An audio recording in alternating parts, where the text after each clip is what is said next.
the Valerian Isles, jewels of the Ibero Sea. Long a center of naval commerce, the people here have struggled throughout history for dominion over these shores. Finally, there rose a man to put an end to this conflict, Ogre. History would know him as the Dynast King. Ogre took the disparate races of men calling the islands home and united them as one. He encouraged marriage between clans, forging bonds to strengthen his newborn kingdom. For fully half a century, the Dynast King reigned, and Valeria knew prosperity. But the embers of discord smoldered. Upon the death of the king, Abuna Branton Morn incited the ruling Buckram to declare the independence of their royal city of Hyde. Yet the schemings of the Abuna had only just begun.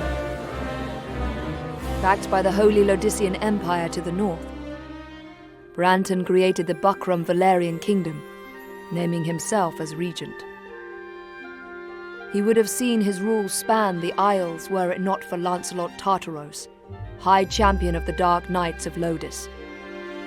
Lancelot warned against such reckless expansion, and reluctantly, Branton reined in his troops. This left two clans to vie for supremacy in the south, the Galgastani and the Wallister.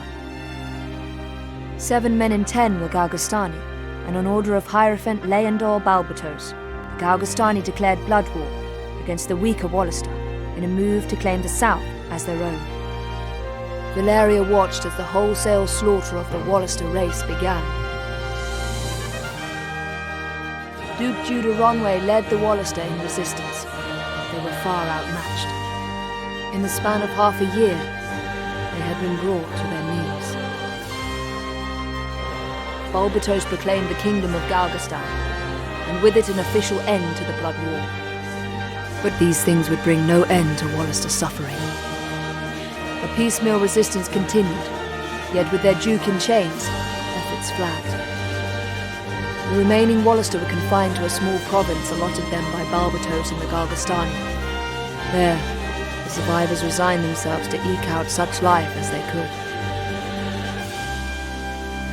Victory begets peace, and for once, the battlefields of Valeria stood silent. Yet none believed the calm would last.